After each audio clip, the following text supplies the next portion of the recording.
All right. Let's get our engineer together. Engineer, get it together. In the name of Allah, the beneficent, the merciful, I bear witness there is no God but Allah, and Muhammad is His messenger. Welcome to another edition of Jock Brothers Presents Let Us Make Man. I am your host, Brother Jackie Muhammad. Jock Nation, is Tuesday. It's Tuesday, and it's Jock Brothers time. We have an awesome show for you tonight. It's power packed. We have some brilliant sisters on tonight to help us all understand motherhood. So before we get into our guests, we want to introduce some powerful brothers who I have the pleasure of being a part of this group with. This one brother I'm going to introduce, he just crossed the milestone. He has made it. We are so proud that he's almost to the end zone. He has made it to the middle of the field. This our brother and your brother, Brother Ahmed B.R. Assalamu alaikum, sir.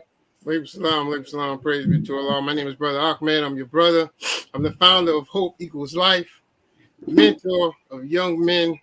We out here just trying to get the word across. Thank you all for joining on.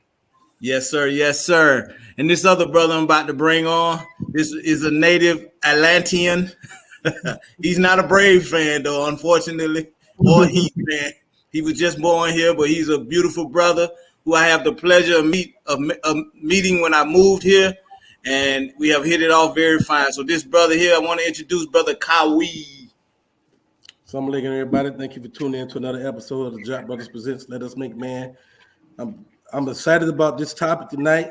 Motherhood, something that we don't talk about much. Again, we got some brilliant, and I put the capital B on that word. Guest tonight.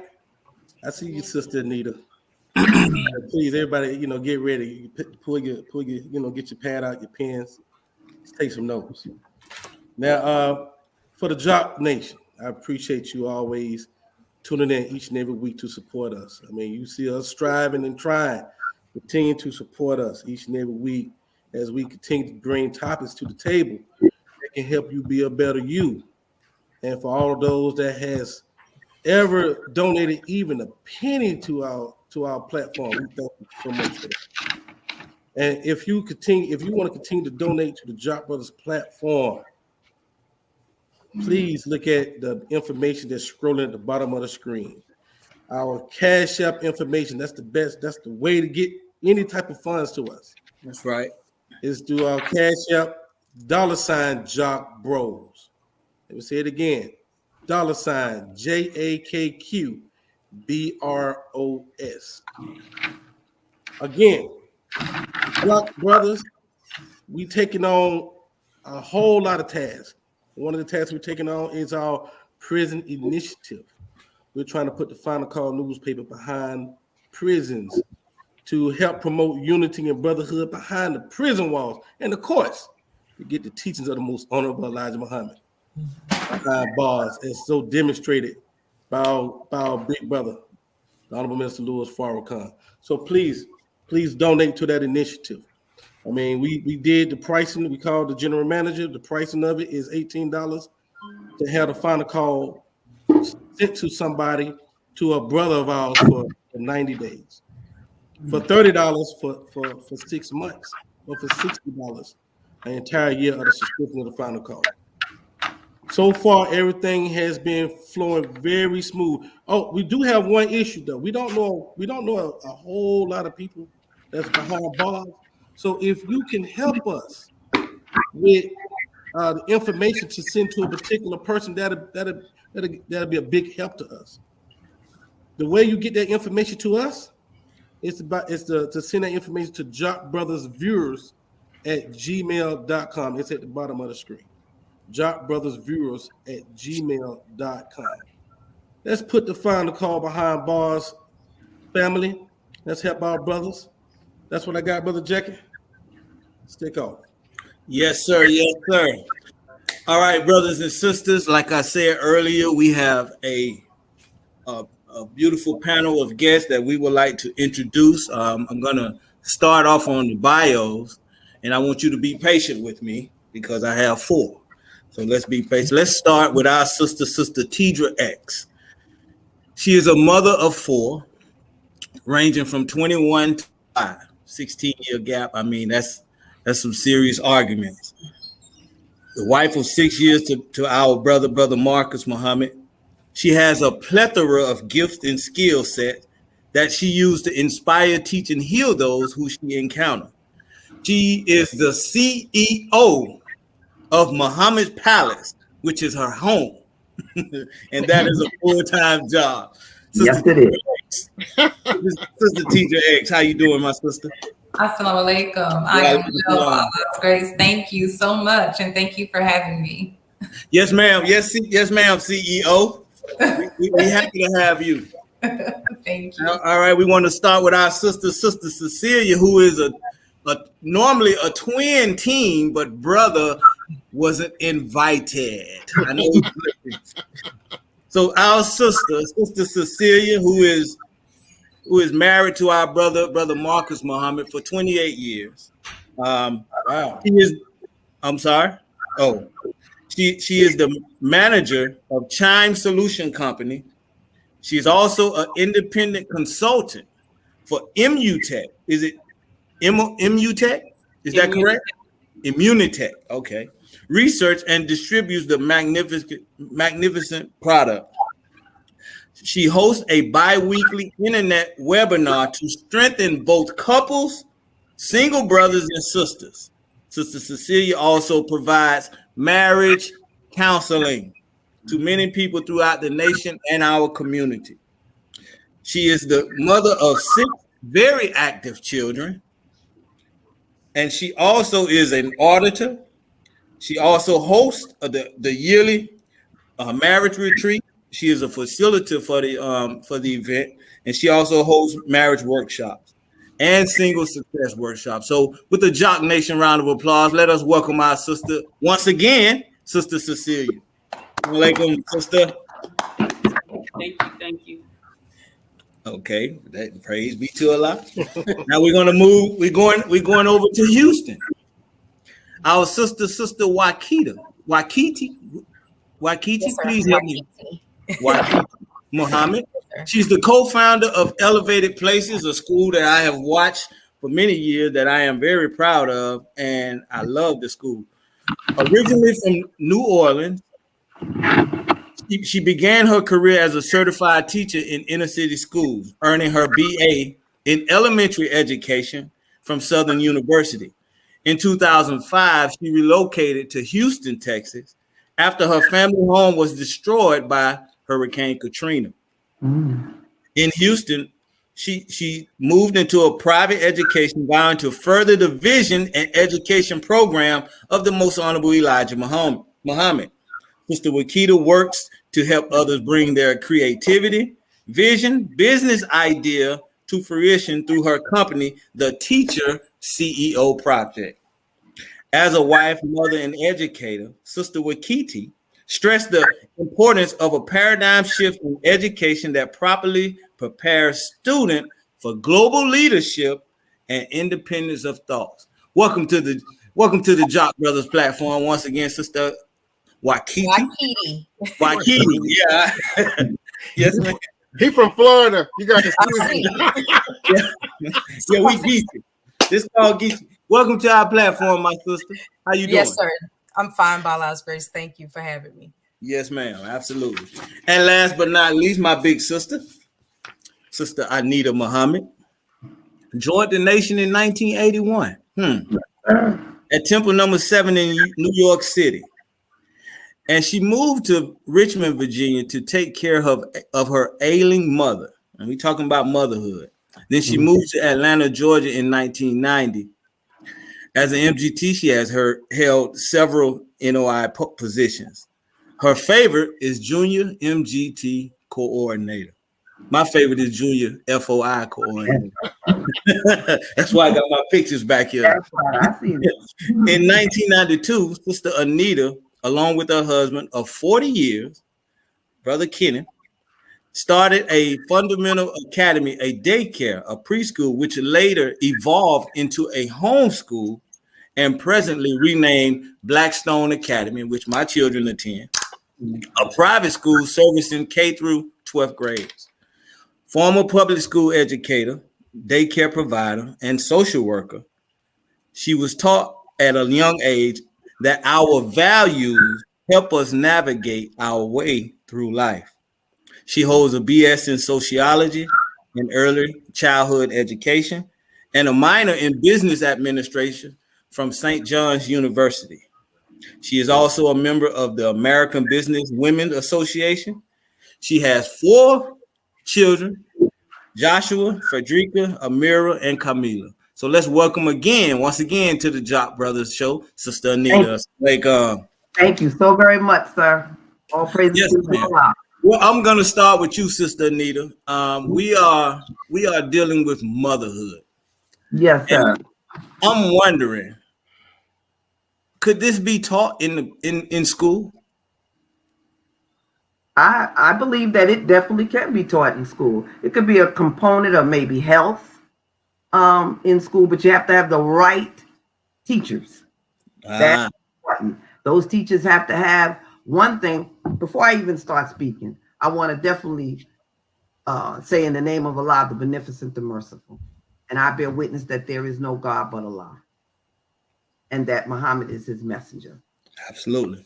I say first. And definitely I greet you again with the greetings of peace and paradise. But to answer your question, Brother Jackie, yes, it is something that could be taught in every school. But you have to have the right teachers. Those teachers that have the knowledge of themselves, those teachers who put God first in all that they do, God-centered environment, and it can be. That's important. Okay, so we're gonna start. This is an open question. Anyone can chime in if you would like. Motherhood. What does motherhood mean to you? Anyone? Anyone? Sister. In the name of Allah, the Beneficent, the Merciful, I bear witness there is no God but Allah, and I bear witness that Muhammad is indeed his messenger and servant. I would like to greet our beloved listening audience and family in the greeting words of peace of Assalamu alaikum. Wa alaikum salam. I definitely echo exactly what my beloved sister Anita Muhammad just said. And I also would like to paint the picture of something that people hear all the time and why it's so important for what she just said to be a foundation for motherhood, because the hand that rules the cradle rocks the world. A nation can rise no higher than its woman. These are not just slogans, but the belief is that the mind of the mother is what cultivate, and that is the first teacher of the children. So that mother has to have a personal relationship with God or a spiritual something that she gravitates to her creator. Because again, the job, the responsibility of being a mother, you are producing an individual for society. And not just for society, but for the world. And like you just said of my sister Waikidi, about being global, being international, all of that starts in our home. So again, it has to be a foundation of God, of having that. That is a main ingredient. And I would definitely say becoming a registered Muslim in the nation, by Allah's grace, for me, 30 years. August of this year, and I came in at the age of 19. And I would say to anyone listening that you need a foundation that connects you to your creator so that we can produce different children than what we are seeing today. Yes, ma'am. Oh, absolutely. So now, for those who are not a part of the Nation of Islam, and may not have a spiritual development. So does being raised with a mother, does that alone give you the necessary qualifications, or do you always need more help? Like it's always said, like as fathers, we when we feel that all the time, like it's pressure, you got to get some help. You need to talk with somebody, you need to figure out what you're going to do. You need to speak with somebody. Is that the same case with mother, or is it, or we just assuming it is? I don't know if you understand the question. Do you all understand the question? Yes, I was waiting okay. for someone else to speak. No, jump You want to in. call them out, Jackie? I don't want to call them just yet because I know I want to just jump in, Sister Cecilia, please. Well, I would definitely say like we're taught, we have to be taught everything. Okay. So because we have to be taught everything, just because we give birth to a child does not mean we are equipped to raise that child. Okay. We need help. You need your community. You need your family. You need someone to help you. I can say for myself, my help was my MGT class. Because I was married at age 19. That's the Muslim Girls Training and General Civilization class that we have on Saturdays for the women all over the United States and the world.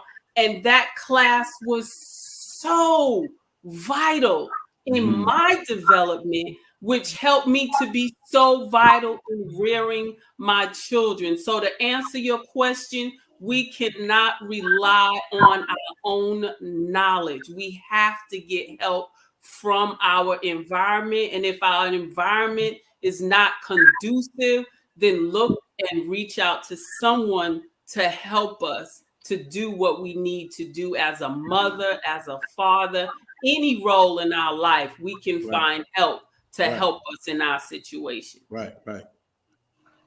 Okay. Sister Waikida, I see you shaking your hand. Would you like to add something to that? No, I don't have anything to say at this time. I agree wholeheartedly with Sister Cecilia. Okay, well, let me ask you a question. As a facilitator at a school, you find yourself now becoming a mother for more than just your own children. You're a mother now for that time period.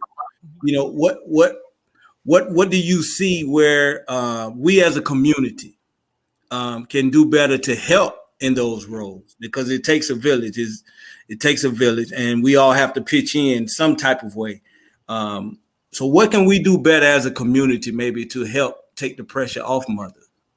Oh, that's a different type of question. In the name of Allah, the Beneficent, the most merciful God. Assalamu alaikum, family. And again, thank you all for the invite. What can the community do to help mothers more? In the study guides, we were talking about this maybe about 2 weeks ago in study group. And the conversation was about how love, of course, always should anticipate need. And when we have a level of concern and consideration for people, we can service them better. I think just as he said it decades ago, the Honorable Elijah Muhammad said that the most disrespected person on this earth is the Black woman. And I wholeheartedly agree. And of course, because she becomes a mother, now she has an additional responsibility, as Sister Cecilia says, and not just as an educator and a teacher, but no matter what profession you're in. If you're a woman, you're a mother in that environment. Wherever you are, if you stand there, you're in the role of mother, where you have children or not. You're always nurturing, you're always catering to, because that's what women do. That's our role. That's our nature. That's what we were born to do. So the biggest thing to me that the community can do as a whole is be extremely considerate of the 75%. We laugh all the time when, if there's two working parents, a mom can come home and the first thing she does is she goes straight to the kitchen. She's preparing dinner, she's helping with homework and that type of thing. As soon as a father comes home, he's sitting on the sofa with the remote control in hand, ready. So sometimes there's a complete disregard, because we've been doing it for so long, of what she has to endure on a consistent basis, because we've just developed a bandwidth in order to handle it all. But to be more considerate and conscious of all that she has to endure helps to lighten the load. The old aphorism says, if everybody does a little, then one person doesn't have to do a lot. Okay. Excellent. Go ahead, Brother Kyle. Let me get in there. Y'all, when it comes to celebrating the mothers and the father, y'all win every time. We don't get celebrated like you mothers. We get a big piece of chicken, brother. What you mean? Right. We get socks. We get we get the home cooked meal. Y'all get the restaurant. There is clearly a disconnect between the fathers and the children, or connection between mothers and the children that the fathers has yet to figure out. What can we do? I mean, what are you doing in particular to build those relationships with your children that I guess fathers could improve on, so we can get or strive to get those relationships too? Let's start off with you, Sister T. Oh, you want to go, Sister Nita? Go ahead. No. Or I was just gonna. You wanted Sister Ted to go? Can I speak? Go ahead, Sister T. Let's get your blood going now, Sister T. Okay. In the name of Allah, the Beneficent, the Merciful, I bear witness there is no God but Allah, and that Muhammad is indeed his messenger. Assalamu alaikum, family. So for me, the first thing that came to mind when you asked the first question, actually, Brother Jackie, is teach and train. Very simple, but very true and very deep. It's not something that is, fast, or you have to be patient. I'll put it that way.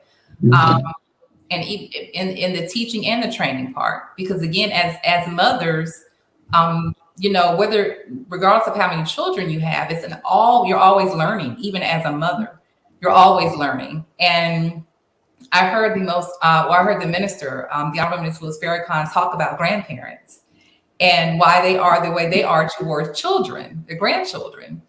I know I can bear witness that, it's like, well, wait a minute, mommy and daddy didn't do me like that. They were mean, but they're very, very, very patient and sweet, and gotta let them get away with everything.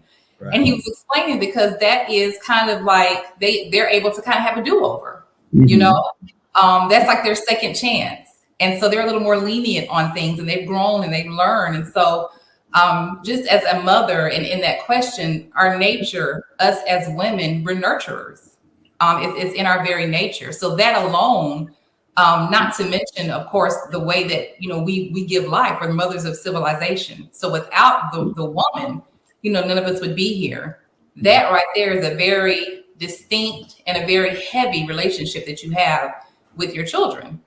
It's not to say that fathers will not have a deep relationship with children, or with their children, but it's something special about the mother's relationship. And now this is coming from a so-called daddy's girl. Okay. So, you have those that are crazy about their fathers.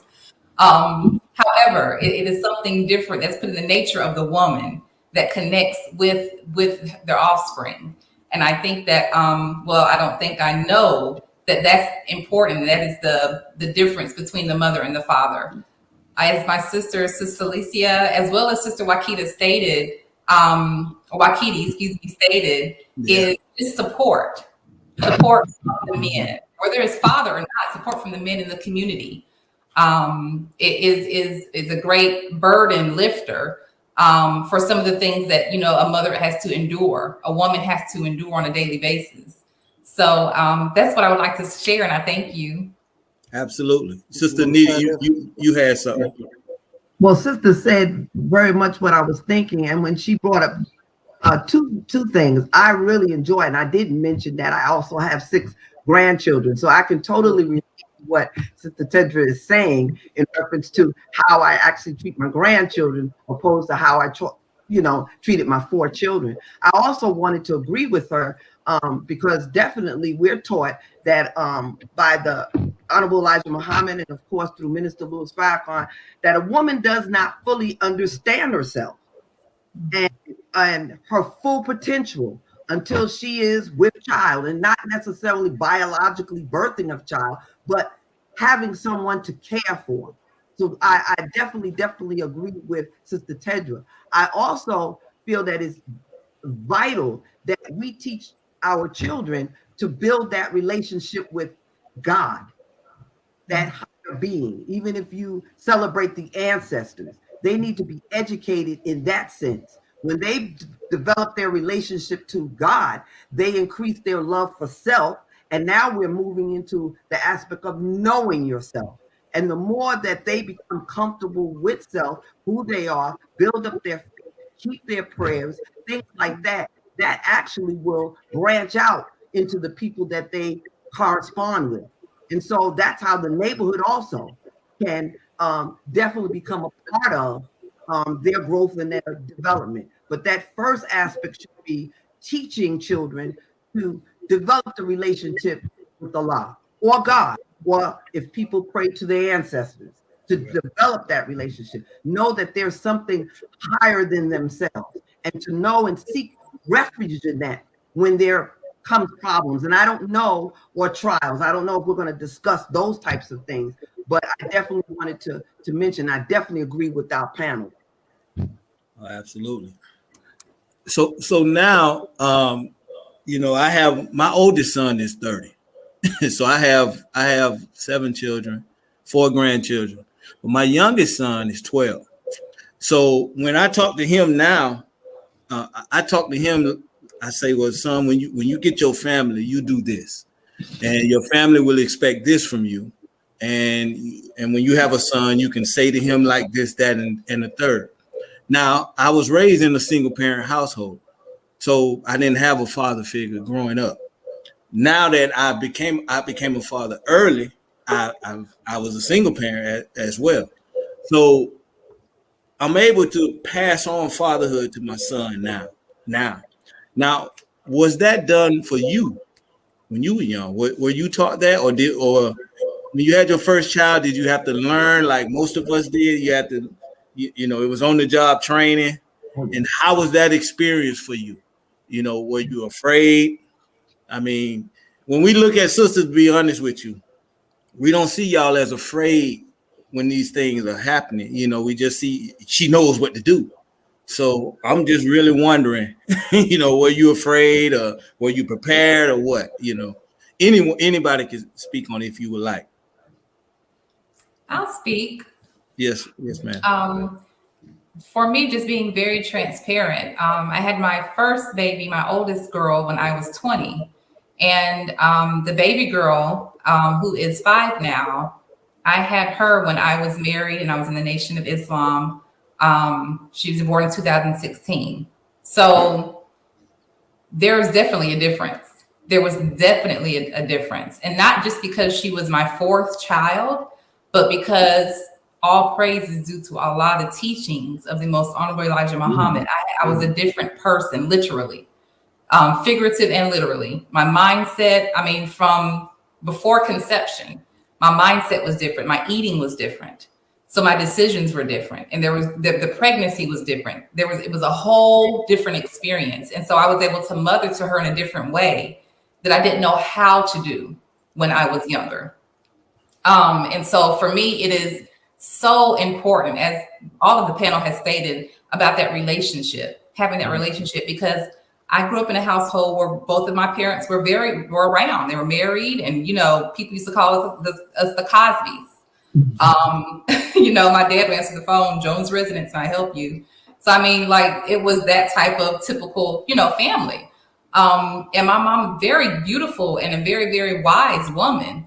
But there were certain things that I did not know, that she did not know. There were things that were not taught to us because, as we know in the teachings, we were not taught how to be women.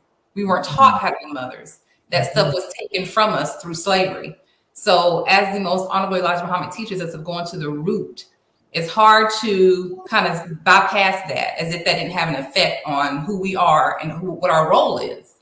And for me, it was joining the Nation of Islam and learning exactly what Sister Anita said, who I am, who God is, who the enemy is, the time what must be done. Those knowledges allowed me to be a different person. And when life came from me, praise be to Allah, I was able to train and teach her differently. And so for my mom, of course, she didn't know because her mother didn't know, because her mother didn't know. We go back and we get slavery. So we just always have to keep that in mind and always strive to do better and be better, to find knowledge, to find ways to be better and do better. because it's out here, you know, and we really, as a community, is what I'm speaking of now, as a Black community, we have to do better and step up as women, Black women, and being mothers to our babies, because we're losing a lot of them to the world. So I just want to say that. Thank you. Yes, no, thank you. Thank you for being transparent. Would anybody else like to speak on that? This is Celia. I definitely have to say that I thank Allah for my path and journey, because I was adopted, me and my two brothers, and my adopted parents were very much hands-on with training us. And at 9 years old, I never forget, one day I was cleaning the kitchen and I half did it. And my mother looked at me and she said, you can't do half behind stuff, because one day your husband ain't going to put up with this. And I'm looking at her, I'm like, I'm 9 years old. What are you talking about? You know?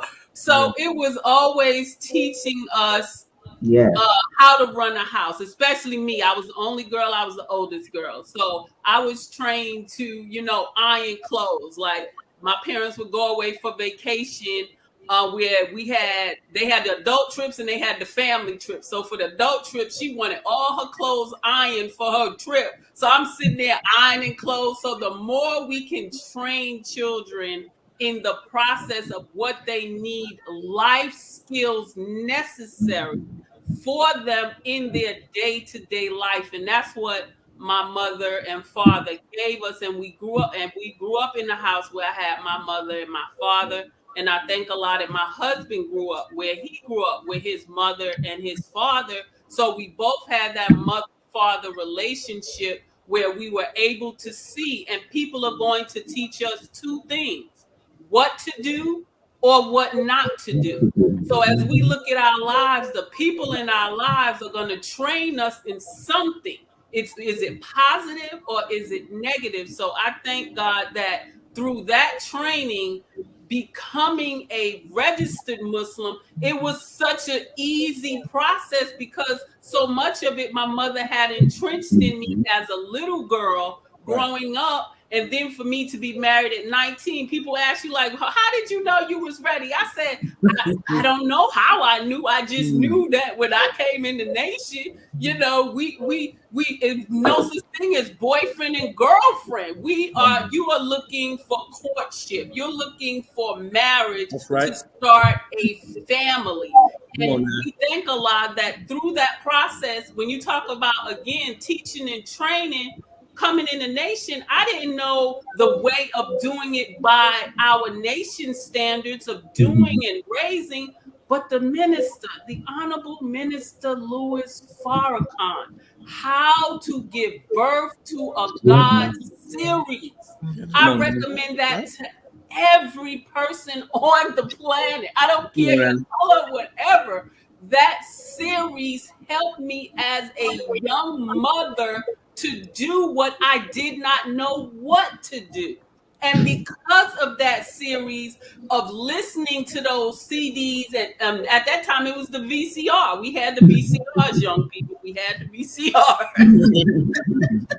You know, and listening to the lecture. I tell every married couple now, and even our young children who we're preparing, let them listen to that. Because when you talk about learning who you are a God, not a nigga, not a coon, not a shine, not a jungle bunny. I know they use the N-word all the time, and that's what our children think they are. That's their greeting. What's up, my nigga? What's up? No, you are a God. And to listen to that series, it's just was phenomenal for me and my family, because we have 6 children. The oldest, he will be 29 come April 7th of this year, and July 4th of this year will be 30 years of marriage for me and Brother Marcus, by Allah's grace. And again, we cannot give it to what our parents instill, but it is the way we have been taught in the nation. That is our success. I can't say anything else. I tell people all the time, you look at Sister Cecilia, of any benefit, I have to give it to my parents and give it to what we have received in the Nation of Islam. Absolutely, absolutely. Sister Waikiti, do you have anything that you like to add? I actually forgot the question. I'm just listening to because it's just so, they're sharing so much of truth when it comes to the level of preparation that we have and that we're given in the Nation of Islam. I have 4 children. I don't think I shared that. I have 4 children myself. The eldest is 24. And so I've been married for 24 years by Allah's grace. And I was sharing that with my husband that when I came into the nation as a teenager, and we have 2 totally different classes, and we're also prepared 2 totally different ways. I understood the importance of coming and presenting myself as a student and coming to learn in the class, because we're given a lot of practical application. If our training unit is how to keep house, then we're taught how to keep house. You have, classes where we may have ironing and cleaning and knowing what products to use. And on the other side, on my husband's side, you might have something about how to be a father, but it's no real practical things that are set up in structured ways. So it's a lot of preparation that we receive that you all may not. And unfortunately, when you have some gaps that develop, then you wind up becoming a parent and a teacher for everybody in the house, even the adults, and have to teach them, wait a minute, hold up, this is how you do this and this is how you do that. So, I was blessed and fortunate, just like everybody else, to have my first child being a registered Muslim in the Nation of Islam. And I know for sure that has been my saving grace. As a young parent, you don't know it all. As an elder parent, you don't know it all either. And I want to disabuse us of all of that you never stop learning how to be a parent. You never stop learning. It doesn't matter how old your children get. You're going to make some mistakes, because motherhood is the roughest hood I've ever been in. It's the roughest hood because you get so many, you're faced with so many serious consequences, and I'm a human. So if I make mistakes, unfortunately, those things may carry on to my children. And so it's a strange hood to be in, because it's so much responsibility. But I had to have a level of grace with myself as I would see my children are getting older, that it's important to stay a student and stay striving and stay trying to learn and evolving the way that I parent. Yes, ma'am.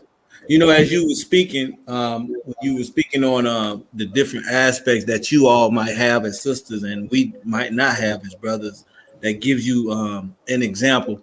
Once when my son, one of my oldest sons, he was pushing a stroller with a baby doll in it, and I said, put that stroller down, stop pushing that stroller. And my mother looked at me and she said, what, you don't want him to learn how to be a family man? And that like caught me, because that was that's what he was doing. He wasn't playing with the baby doll.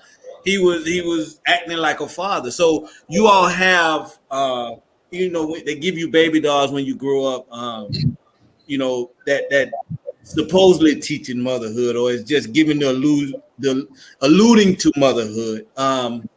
We don't have anything. We would have to come up with some type of scenarios for the young boys that we teach to maybe prepare them for fatherhood. So that was a good point that you brought up. I just wanted to say that. I don't know if you all have anything besides that. Yeah, may I share? Yes, sir. Yes, I think that's an important point that's worthy of commenting on, because I've dealt with that a lot, even in the school system, when we're in a Muslim school, obviously. And I can remember multiple times some of the older children, playing with some of the little ones, and so many fathers. I've had this conversation with multiple fathers, because they would come in and tell the boys, put that baby down. What are you doing playing with that baby? Yeah. And I'm the same as your mother. I think the whole concept of how we've been indoctrinated into a community of what fatherhood is, a lot of it is remnants of slavery. This whole concept that mothers are the only ones that are supposed to be relegated to the children because it's our unit, that doesn't excuse you from being a father. I'm blessed that my husband early on, he wanted to be extremely involved. And even though he was a captain in the Nation of Islam, I remember people coming and having conversations with him and telling them, those brothers are going to look at you like Mrs. Doubtfire, because you always with your children. And he's like, what kind of crazy stuff is that? Of course, I'm always with my children. Right. And praise be to Allah, we've never had an issue where the same connection that I have, he has independently outside of me with his children, because he was present, because he was involved. Absolutely. And I think that we have to change the narrative of what nurturing looks like, and that belongs to parents, period. And that doesn't have any gender specific, that it's not gender specific. It has everything to do with being a parent, certain things that children are looking for. That level of nurturing, that care, that consideration, listening, all of those things tend to be relegated to something that's feminine, but those are what parent characteristics should be across the board. Absolutely. Sister Nita, did you have anything? Because you were shaking. Sister, I was just really listening to Sister, and she sounds, it's just excellent what she's speaking about. I thought about when she's talking about a male image. So often, if we would in our neighborhoods, in our homes, emulate this great man in our homes, if we would learn to understand that nurturing comes from both male and female, and if we continue to do that and show our males what it means to love and care for, and that, as Sister said, it doesn't seem female if a male is found nurturing, and I totally agree. And I think when we start doing that, then we develop more of a better, I'm trying to think of words that are coming to my head, but I think our young men would have models, more models to look at, and not feel uncomfortable with having those feelings that Sister is speaking about, which would eventually strengthen our families. Because myself, I came into the nation, I was about 19, I had gotten married, and didn't quite understand, I'm being transparent also, didn't understand really my importance of being a mother, not understanding after, I think I was about 22 when I had my first child, but not quite understanding until I came into the nation, the importance of preparing yourself, even if you're not even in courtship, but you're just a young woman, preparing yourself for that ultimate of getting married and having children, but preparing yourself. I didn't learn that at first. I didn't take it as serious as first, to start preparing yourself early, the thought, the relationship. I keep saying we're having with God, and depending on that relationship over the relationship with maybe the male you may be interested in. And afterwards, maybe going through some trials and errors, I began to see how important it was for my self-development. I had to be, even when we definitely had the units in our MGT, we'll learn certain things. But one thing that I really enjoyed was how to care for our husbands. And often the sisters kind of flocked to the classes thinking that was going to be probably the end all of showing us how to relate to our husbands. But actually, it really showed us self-analysis, how to work on self first before anything else, how to love self, how to get rid of the fears, how to increase our faith. And all of those things are extremely important. So when we do meet this mate, showing that he is actually doing those type of things for himself, we are yoked and yoked properly. So I was just thinking of, just a couple of things that were coming to my mind that I definitely wanted to, just express. So I might have been off a little bit, but I definitely the importance of getting self together, because that I didn't actually learn to a little bit down the line in this teaching, how important it is to get yourself together. And then you're more appetizing, and you're also able to see what in fact you want for yourself. So all praise to Allah. Yes, ma'am. I got you, brother Kawi. I got one too. Look here, Jog Nation. We need you to like and share this right here. This is a beautiful conversation. It's a very important. It started out as motherhood, but it becomes a family conversation. That's right. Go ahead, brother Kawi. No, Ahmed trying to get in. Go ahead. Oh, okay. And I know, sisters, we spoke. I heard you all speaking about as we mature in parenthood, we can do better with the children that we have now, our grandchildren, versus being young parents. And I can agree with that, you know. But my question was, with the cycles of life, studying the cycles of life and studying the children, their children's development at certain ages. When my son was 2 years old, I kind of stumbled on a videotape in the library, and it was a videotape showing the development or where the child should be at that age, at 2 years old. And it sparked my mind, but I really wasn't able to get deep into it like I wanted to. But now when I look at children growing up, I see them reaching certain ages and I watch their development. Okay, well, he's 5, he should be doing this. Or he's 15, he's going to start bucking. Or she's 16, she may start talking back. When do we get to the point where we're setting up our parenthood way in advance? The child is born, we have it all written out. We know what stages. It's not a surprise. Oh, I'm going to beat her behind because she or he shouldn't be doing that. We already knew it was coming, and we developed a criterion to deal with it before it even slaps us in the face. May I share? I don't want to. Yeah. Go ahead, Sister Waikiti. There's a study guide called Struggle for Balance, because that's exactly what it is. It's a struggle. It's a fine line between making sure that you're intentional and knowing and understanding and preparing for your child in their life. You'll see that in Venus and Serena's father. You know, he had the plan before they were even born. The mother did as well. You know, they had an intention for their children.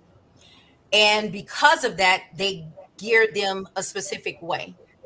Then on the flip side, the thing that we cannot discount is that every fruit doesn't ripen at the same time.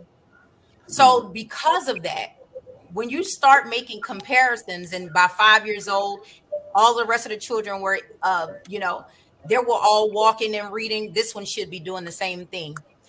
I think I was confronted with my own ego very early when I had my second child, because as an educator, my first child, he was reading by 2 years old.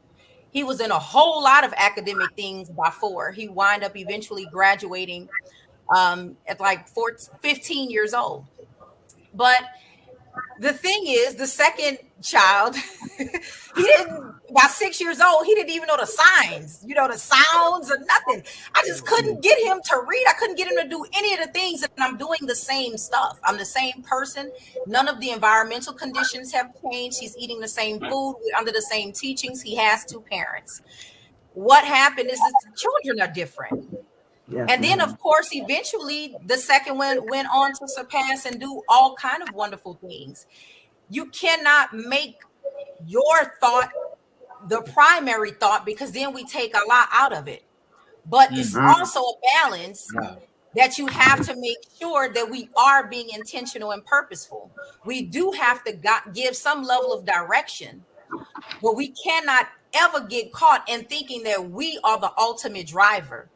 So in this thing called, I told you, this rough hood, called motherhood, there's going to be some bumpy streets and there's going to be some unexpected turns that you're going to take. And then, of course, we can't rule out the environment and the world, and especially in this day and age, social media and all different things that they see on television and the music that they listen to. All of those things are contributing factors, and you can shield them as much as possible.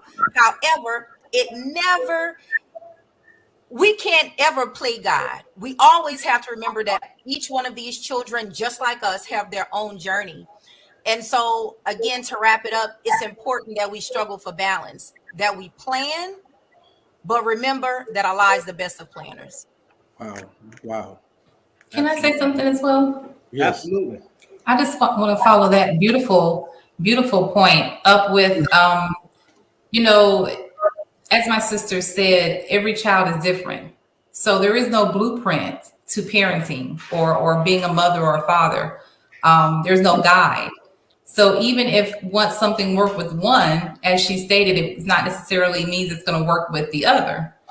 One of the hard truths I've had to really learn to accept is just to be what and give what I would have wanted my parents or, my caretakers or whoever it was, aunties or whoever, to give me when I was at that age.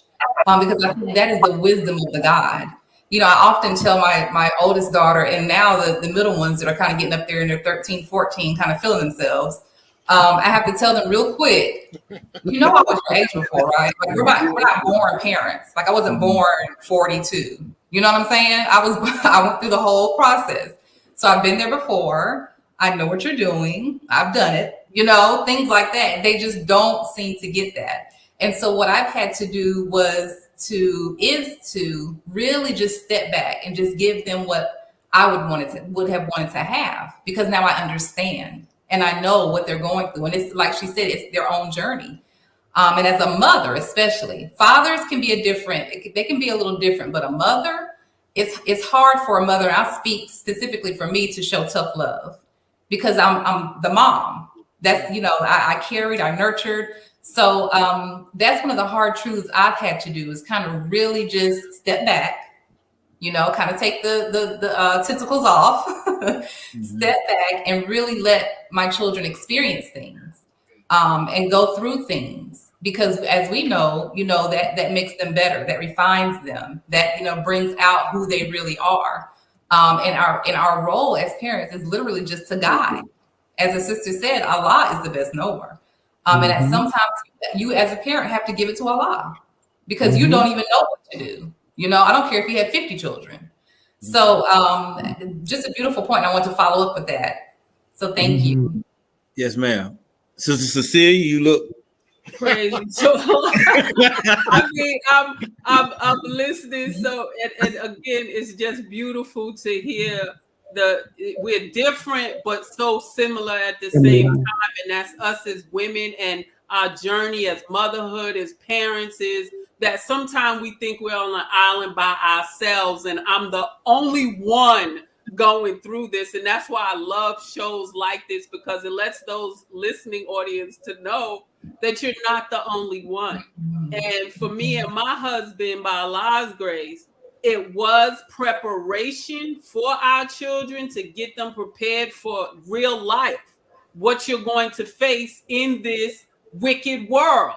As much as we're striving to implement righteousness in our children, like the minister said, he said, we can't force it down your throat, but I can show you a path. I can show you a way. Like you just said, and someone posted a picture on Facebook of a father, and it was like he was stretching across two mountains, and he laid across it, and it showed his child on top of him to get across. And the minister told us that a father is to help you to go further than we have. And for mother, it's the same thing. Like I talk teach to my sons, teach to my daughters, that we are showing you what you're going to face, not might face. You're going to face it. It's how you're going to get through it. How are you going to be under that pressure? So our dinner table was conversations on every subject. And when I mean every subject, I mean every subject that they would face child appropriate, because again, we can't act like, okay, we're all in a perfect world. This world is wicked. We're in Satan's world, and we have to let our children see that this is God's way. This is what God wants us to do. However, in this world we live in, this is the reality. Like male-female relationships, we have beautiful daughters. We have handsome sons. And I tell my son straight up, I said, look at here. If you're not ready to become a father, don't practice the behaviors that lead to it. That's just straight up. It's like, well, this is pleasure. Everyone's doing it. Like, yes, everyone is doing whatever they're grown enough to do. But at the end of the day, it's teaching our children, if you do the cause, this is the effect. And Brother Ishmael said it so beautifully this Sunday. We have a standard that we have been taught. God's way is our standard, that we're being taught to follow that path. And we have to give room, like you said, excellently. Everyone will do their own thing. But I put in my children one thing was, I'm not forcing you to do any particular career. I want you to develop what you, like the minister said, whatever you are born to do, you love doing it, and you could do it for free. That's what you was born to do. That's what I put in our children. Whatever it is that you love, that you want to do it to the best you can be. But why? Because you belong to God and you are the best. Knowing yourself, no matter what we teach, to let them know that it's not God, this one, this one, this one, this one, this one. After God is you. And when we let them know that you are a direct descendant to the creator of the sun and the stars, once you're filling their heads with it, because what we're taught, once you give it to them, they going to stray, but they going to come back. We all strayed from whatever our parents told us to do. We strayed. So what do we look like being so hard on our children? Because like now, our children are young adults.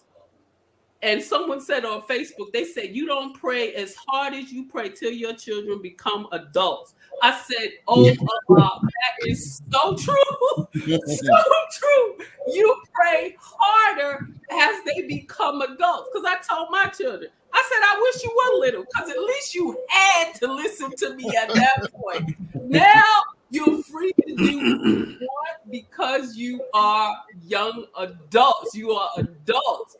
And it's like you just have to sit back, and the prayer is, Allah, just protect all. This is my prayer every day, to protect all of our children in this world, because there's so much coming at them. And as mothers, as fathers, we have to ask them, how you feeling? Come on. What you thinking? That's right. How are you feeling with what's going on? What's pressuring you? We have to have these conversations with them, because again, you seeing a new world going out and a new one coming in. And the pressure of the change. Like Brother Ishmael, if y'all didn't listen to Brother Ishmael's lesson, I did. It's very good.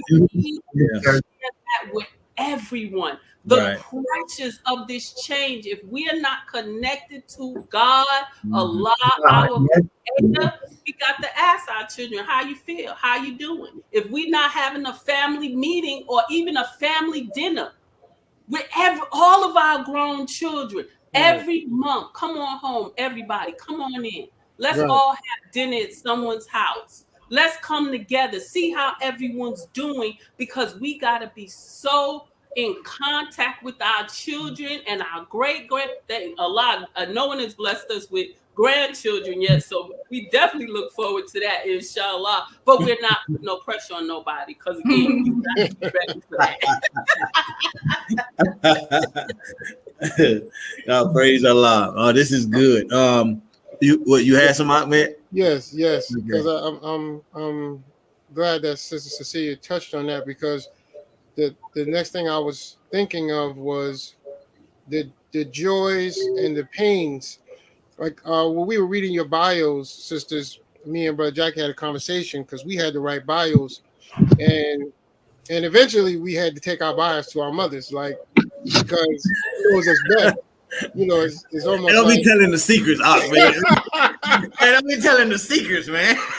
you know, you want to go over that because she knows you. She watched you, and she watched you develop over the years. So it's almost like, you know, the mother said, "Well, I knew you when you was a snotty nose," you know. But now that you watch the children grow and develop, and you have such a strong connection with them, what are some of the struggles when you see them go? When you see them go the way that you want them to go, and then sometimes you see them go the way that you don't want them to go. I mean, it's pain. I understand.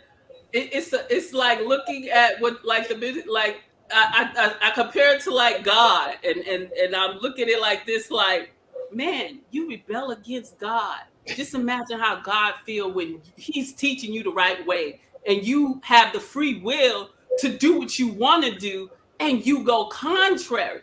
And it's like looking at your children to see them what you think. Now, this is the key thing. What we think is contrary, they might be on the right path, that God is leading them, allowing them to make certain mistakes to get to where he needs them to be. The prodigal son wouldn't have been the prodigal son if he stayed on that right path. He had, sometimes people have to go through hard knocks, and as parents, it's very painful, because I can speak for me. Watching my children make certain decisions, I had to go to prayer and keep my faith in Allah, that Allah, they belong to you, and you will guide them the way you want them to go, whether it's by your active or permissive will. But once I make that prayer in whatever the situation is, I have to let it go, because the stress of trying to control or even help grown people, you go great and kill yourself early, stressing over adult children, grandchildren, and that's all I can do is pray, and Allah, they belong to you. I'm just here to assist you with this person as best I can, and now we're just advisors and here to assist. So that is painful, and I have to be honest, it is painful, but again, they belong to God, and God is going to lead them the way that we know not. Absolutely. Okay, now Willie Lynch had an idea, and he said that this idea will last 300 years until someone intervened. But his idea is that the woman will make the girl independent and will make the boy dependent. I'm cutting corners. But I want to know, do you recognize that in your motherhood, or in teaching your children, that you treat the girls different than the boys? Is that a reality for us now, in this time, or have we overcome that? That's anybody. Anybody can grab that. I don't think we necessarily have overcome it, but I'm thankful for a man like Minister Louis Farrakhan in our midst, who is definitely training men to be men and what that definitely means. So I'm so thankful for that. But there was an old saying, and if you remember, we kind of train our girls, love our boys. You know, it's all in how, once again, you design or plan in your home. Do you differentiate chores? Let's say all children should have some form of chores and responsibility. And if they don't, you're not, to me, parenting. They have to have some kind of responsibility and chores. But are we doing that in our homes? Are we making girls, you know, we have to look at self. Are we making girls more responsible for certain things, and we're dismissing the brothers? So now we get back to how we are developing these boys. You know, the boys that we said we didn't want to play with dolls, that's very similar. Now we're differentiating between what the duties will be or what your roles will be. And yes, then there is a form of Willie Lynch there. When you come into this knowledge, as all of us have bear witness, and you're taught differently, then you begin to try to change those things that you have done in the past. And I think with that change comes our teaching, and it breaks that mold that was once there. Now, of course, some of our people still, but it's programs like this that begin to inform people of there being something different. So now you can be inquisitive. Okay, I heard that panel. I want to learn more about what I'm talking about. I hear there's a male's class or a female's class. There's a junior FOI. There's a junior MVP. So I think little by little, programs like this are breaking those chains. Absolutely. I really do. So Willie Lynch will only be sort of a thought that was once around, but now there's a different mindset. And I think our mindset is here with us in the Nation of Islam and what we're going to and helping out. So I think broken. Absolutely. Yes, ma'am. Anybody else want to comment before we? Okay. Before we make our daughters take out the garbage now. My son cut the yard. All right. So okay. Go ahead, brother. Hold on, brother. I got you. When Sister Waikiti was speaking earlier, and this was early on when she was talking about maybe the husband coming home, grabbing the remote. And immediately my mind went to communication. And, you know, as young parents, I guess at some point when it comes to fatherhood and motherhood, we have to communicate our fears, our these things that we are insecure about with raising children, or just talk to each other more so we can have a better understanding of how you feel in your role, how I feel in my role, what we can do better. We just have to have an open communication. So how important is that in a marriage, that we can have a communication on fatherhood, motherhood, and different things of that? You know what? Just to think about it, I don't even think me and my wife ever really had that conversation. Just, you know, because my children with her, these were her first children. So I don't even think we really had that conversation as I'm thinking about it. So how important is that? Brother Jackie, you said something very important, and I really was listening very hard to Sister Cecilia, because the one thing you said was communication. Another thing that Sister Cecilia said, that her family gets together and they communicate. So during that getting together more often, you're setting the plans and the goals and things like that. You're putting them in place. But when we have succumb to not communicating with one another, many of us don't even come to dinner and share the dinner time with one another as we had done in the past, which was an excellent tool for communication, finding out what's going on with that individual, what the progress is. Some things have regressed. Let's finish, let's change it, whatever it may be. We don't even spend the time, maybe a pause and come together and communicate. Unfortunately, we succumb to technology. And most of the time, you may see families spending more time on their devices than they actually do coming together and communicate. Communication should take place in those family meetings. And that's where you do get an opportunity to share some likes, some dislikes, and want, some plans, some goals, but we don't come together enough.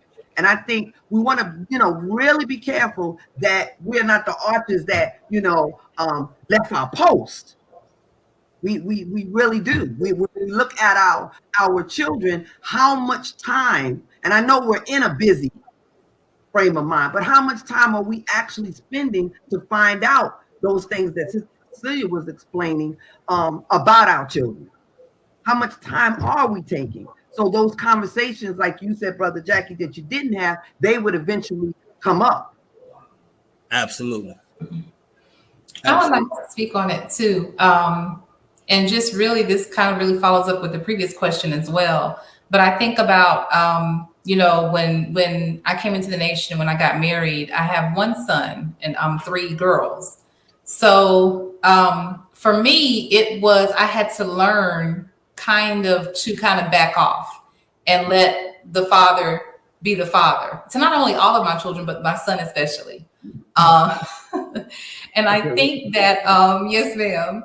I think that, the minister talks about the male, the importance of the male's role, and that he has an X and a Y chromosome. So he has that feminine and masculine side. And I believe that, the Willie Lynch syndrome is very real, especially with everything that they're doing in the food and in the water, and to really, where you have this, just tremendous amount of just chaos going on, with LGBTQ and all that. I mean, it's a lot.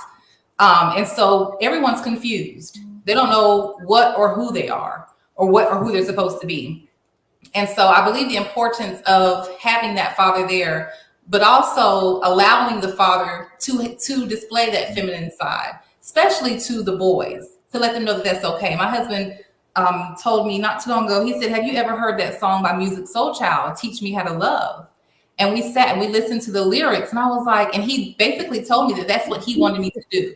He wasn't shown that. And the song says, he was taught a real man was to never cry, and that's how a lot of us, or especially our young boys, have grown up and are growing up. And just to speak to the communication, again, it goes back to kind of allowing him to make his presence known as the father.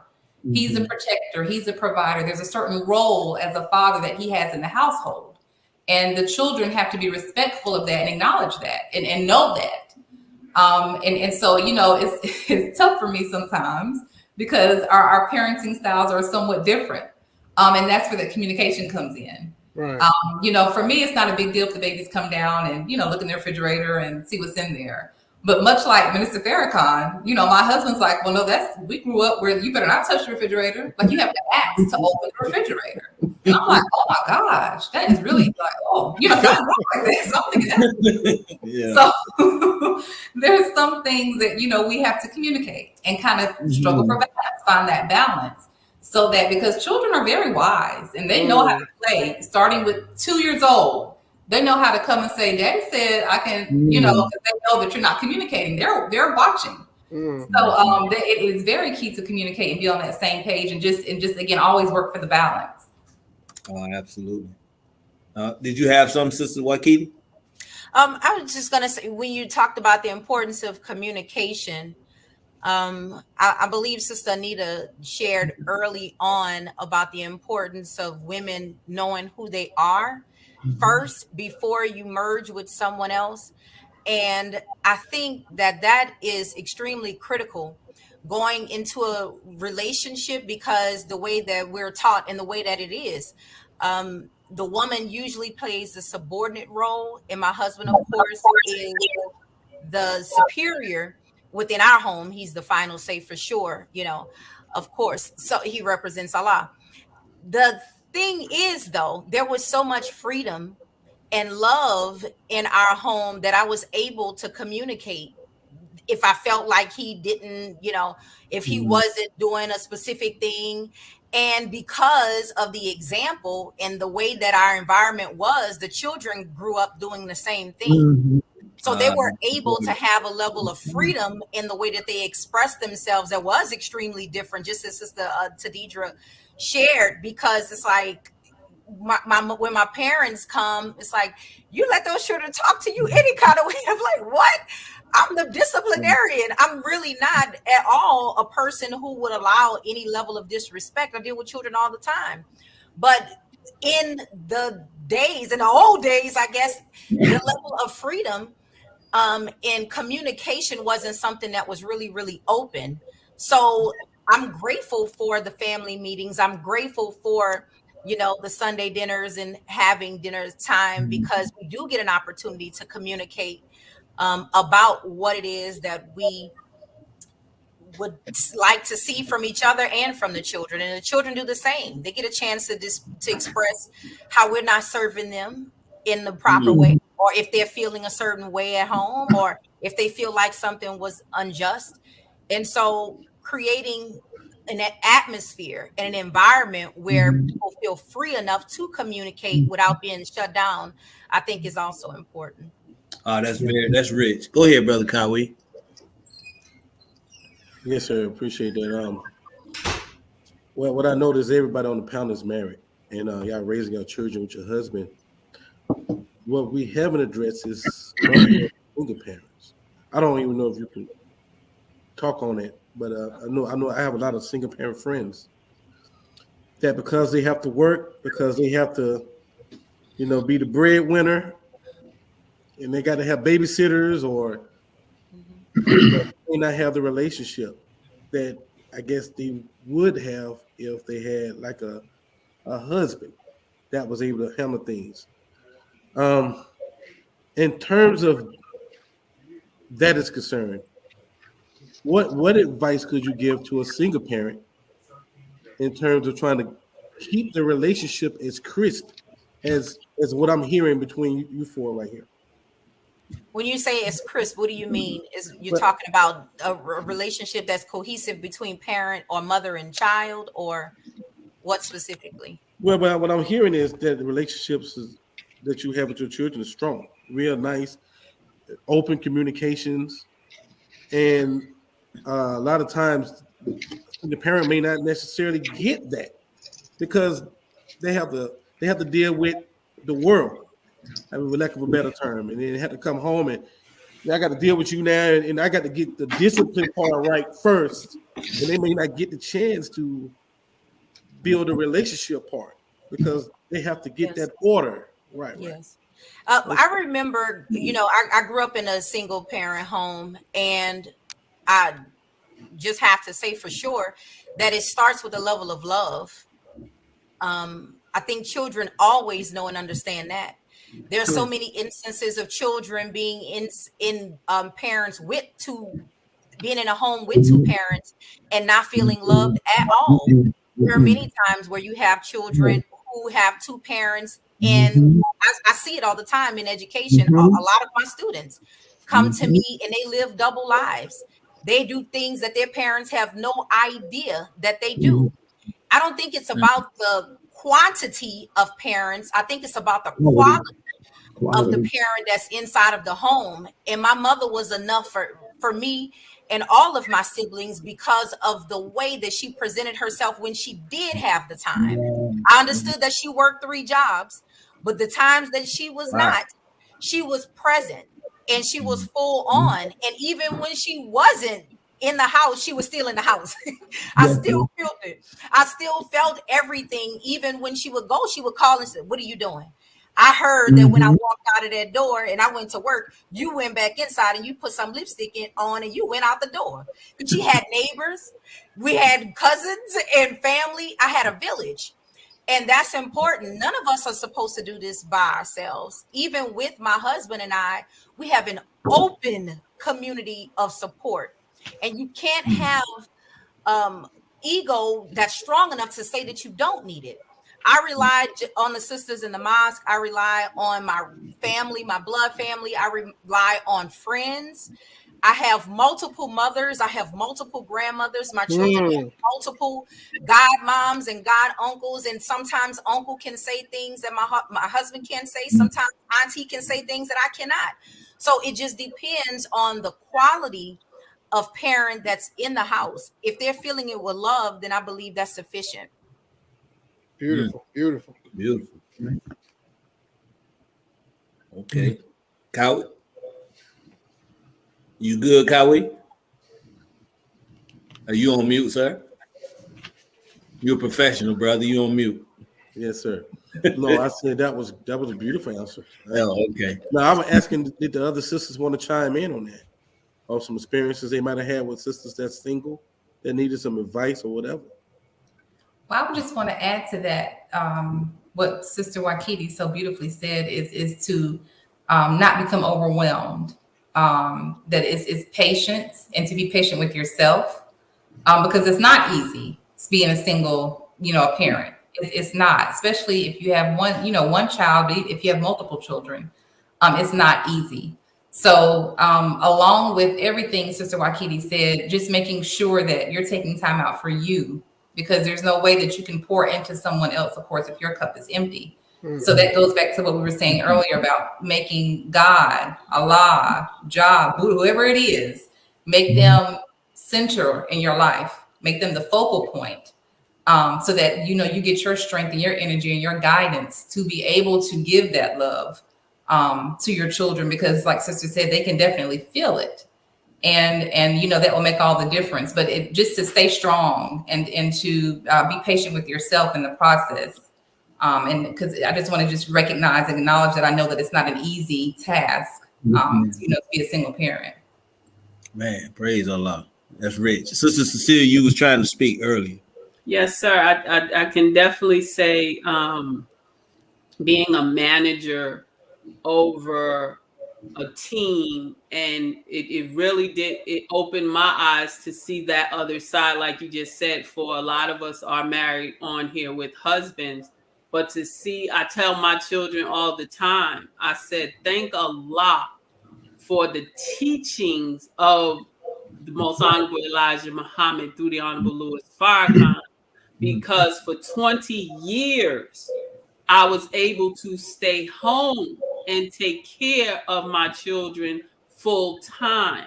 And I tell anyone that have that opportunity to take advantage of it, because it's such an enrichment to your life to be able to do that.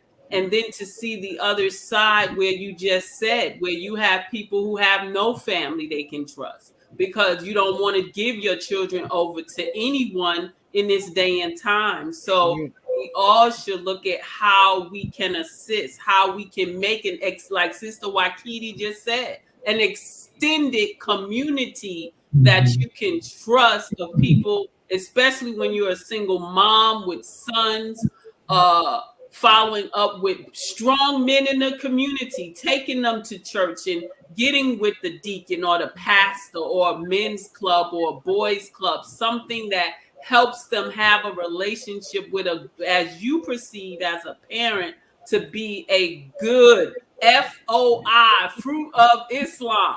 Take them to the mosque, bring them to the mosque. Bring them to the FOI class where, make all men and boys join the FOI, because the training that they receive is to help them. And you have to make an extended community to help us, because even as married mothers and fathers, if some of us are honest, sometimes we feel like we single by ourselves at times, and you're married, And to go back with what you just said real quick, to jump into the genders, we're taught that. I tell people all the time, listen to the Honorable Louis Farrakhan. And when he talks about male, females, he always says, in the nature in which Allah created you, the nature. We can do whatever we want, but we were born with a nature, a female nature, a male nature that God created for purposes in our natures. And like you said, with certain roles you can't get away from. I know brothers want to go 50-50. I hear the 50-50, but God made you the hunter. God made you the provider. Well, why I got to do that? Go to God with that question. Right. Go ahead. Looking at you, because by nature, God created you to be provider. He created you to be Khalifa, to stand in the place of God as your head of your household, your family. And in order to do that, men say, well, you can't control a woman. You can't do this to a woman. She won't submit to me. Ask yourself, are you submitting to God? Because if you submitting to God, if you submitting to a higher power, guess what, brother? The secret is she gonna submit. She gonna be able to listen because she see that you connected to her creator. And when she sees that, it's automatic. So for all of us, yeah, there's specifics to our roles. It's definitely specific. Because you have some brothers, I don't care how strong they are, they ain't gonna sit there and be looking at no baby throwing up and do pampers all day. You got some who tell you straight up, I'm not doing that. I can't do that. So definitely it's communication all the time. But yes, all of us, please, in this day and time of stress, of anxiety, of depression, of frustration, reach out for help to somebody and let them know I need help. Sister, motherhood, call somebody. Sis, I need somebody to help me for the day. Can I have a play date with your children? We do this together, because again, all of us are being stretched to the max and we need help. And there's no shame in reaching out for help and finding out what's available in your community for that help. Come on. Absolutely. That's right. Thank you, my sister. Well, look, brotherhood is no 50-50. It's 100-100, brother. Praise Allah. Well, listen, Jock Nation, man, we've had a wonderful show. We're going to go ahead and start we're going to land this plane. So we're going to go around the room, and if you would like to say, give us some closing remarks, we will appreciate it. I would like to start with you, Sister Anita. Closing remarks, please. Yes, I've been just echoing it, that, just continue to understand that there is no God but Allah, and to make sure that you're continuously teaching your children the foundation, which is to send them to Allah God and teach them proper prayer. And this way they will be able to get through some of these trying times for them, these challenges that they face. Proper prayer is just so vital. Their relationship to Allah, which sometimes they can't even come to you. But if they have that relationship with the God and these tools that the teachings have given us, that would help them to make some of these crucial decisions that have been faced upon them. That's all I have to say. Absolutely. Allahu Akbar. All right, Sister Tidra X, would you like to give us some closing remarks, please? Yes, sir. Thank you so much, Doc Brothers. I have really enjoyed this. My beautiful sisters on this panel. It's just a reflection of the teachings of the Most Honorable Elijah Muhammad. I have to, all of those viewers who are watching or listening, whatever the situation is, whatever you may be going through, whatever you have a question about, just YouTube that subject and put Minister Farrakhan. And a lecture will come up with that specific, I don't care what it is. Yeah. I don't care what it is. If you don't believe me, please try it. I want you to try it. Because it will come up. And he has given guidance for everything that we could possibly go through. Everything. Male and female. Everything. So, I also want to thank my parents because, being a mother myself has really given me greater appreciation for my parents and what they went through. To the point where, and I don't consider myself, I was a bad child, but, I didn't always hear and obey either. So, just the stress and the worry that I may have caused them from not hearing and obeying. And my mom would always used to say, she would say, well, you'll understand it by and by. You'll understand it better by and by. And I used to be like, whatever. Okay, I don't even know what she's talking about. I had to call her and say, Mom, I understand better now. I understand it. Yeah. So thanking my parents, thank Allah for my parents and all that they've done and just appreciating them more as I go through my journey of being a motherhood. So again, thank you for this beautiful show, and the topic is so relevant and needed. And I just again implore everyone to please listen to the Honorable Minister Louis Farrakhan, because he has guidance to get us through whatever we're going through. So thank you. Thank you. Thank you. Excellent. Excellent. Sister Cecilia, your closing words, please. Yes. Again, thank you. Again, it's always a pleasure to come on your show for the relevant topics to get it out to the public. And I'll say again, just like my sister Tidra just said, go to YouTube, and I'm going to tell you specifically which one to listen to first. What is your role? By the Honorable Louis Farrakhan. Go right now, today, tomorrow, this week. What is your role? Go to finalcall.com and get How to Give Birth to a God. Because if we are parent, rearing children to become parents, we have to understand how to give birth to a God. And again, we thank you. If you're in need of marital counseling, pre-courtship engagement, then please give me and Brother Marcus a call. Brother Marcus's number is 770-256-8856.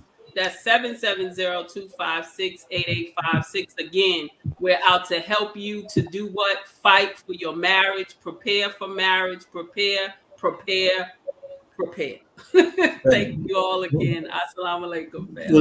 You want to give that number again? Our engineer, I don't know what's going on with him. One more time. Yeah, where's our engineer? Yes, you can reach Brother Marcus at 770-256-8856. And again, we do marriage counseling, pre-courtship, pre-engagement. We do all of that to help you. That is the correct number. So you can give him a call tomorrow. Don't call him tonight. Call him tomorrow to schedule your session. We'd love to assist you. Thank you all. Assalamu alaikum. Wa alaikum salam. Thank you. And the engineer, he almost got it. Don't worry. He got some concrete shoes for this engineer over here. Thank you to Allah. Sister Waikiti, would you like to close us out? Please give us final words. Yes, sir. Thank you all so much for having us this afternoon and this specific topic. The important last piece that I would love to share that I may not have shared is while you're praying for your children, don't forget to pray for yourself, especially as a mother. Don't forget to strengthen your own relationship with God, because that is what gives you the bandwidth to handle everything else. That is what gives you the level of understanding that you need. That is what gives you the patience and the grace with yourself when you do make mistakes as a parent. And that is also what keeps you in a level of humility. So when your children make mistakes, when you make mistakes, when your husband makes mistakes, then you're not beating yourself up, because you understand that ultimately Allah is always in control. So pray for the strength to see things the way that Allah does and remove our ego from out of the way. Thank you all. Assalamu alaikum. Wa alaikum salam. Thank you, my sister. All right, Jock Nation, you know we got to hear from the two co-hosts. Let's hear from Brother Kawi. Brother Kawi, what's your closing remarks, sir? Well, yes, sir. I'd just like to thank our sisters for coming on. I mean, I learned so much.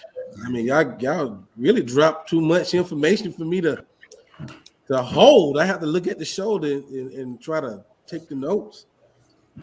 The passion, man, I don't know where to start. I mean, every one of you brought a different intelligence to motherhood that I never considered. I don't know what we're gonna do as fathers. I mean, we got a big work to do. But the mothers, I mean, y'all, you know, we everybody love their mothers.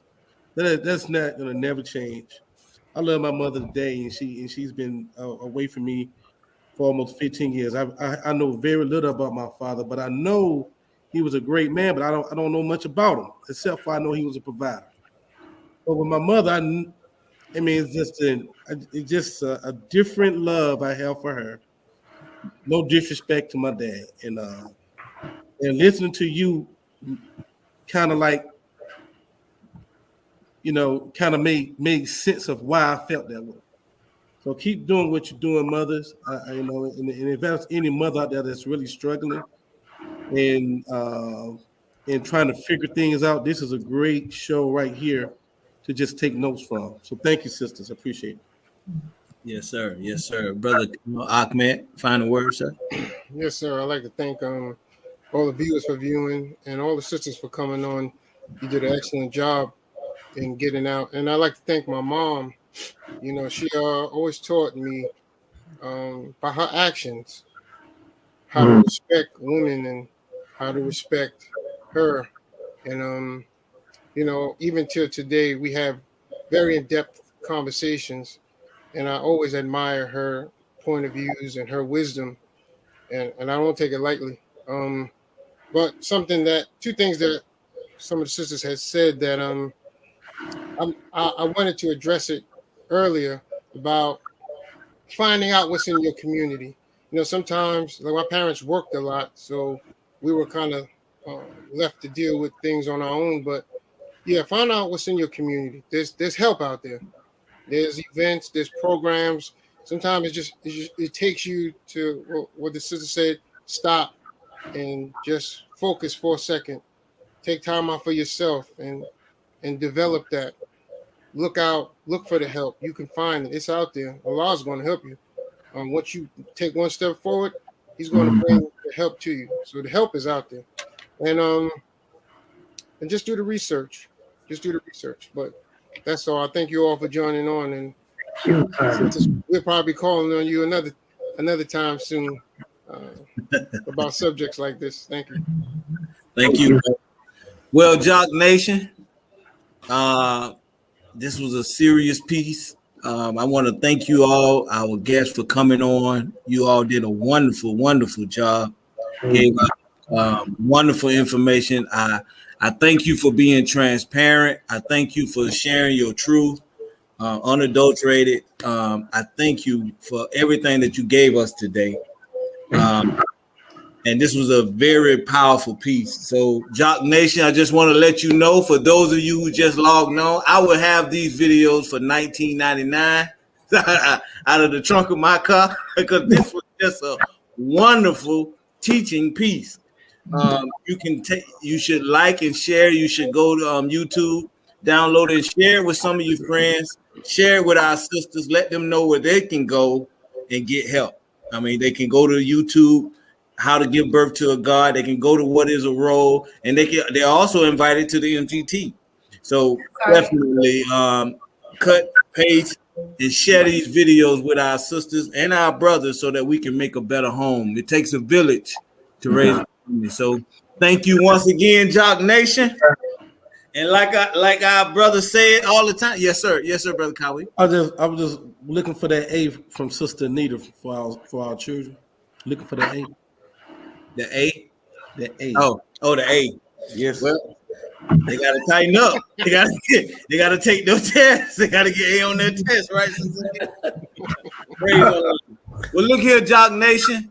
I just want to come to you and tell you from our brother, the prophet, DJ Khaled, another one. Well, I bless you all. Assalamu alaikum.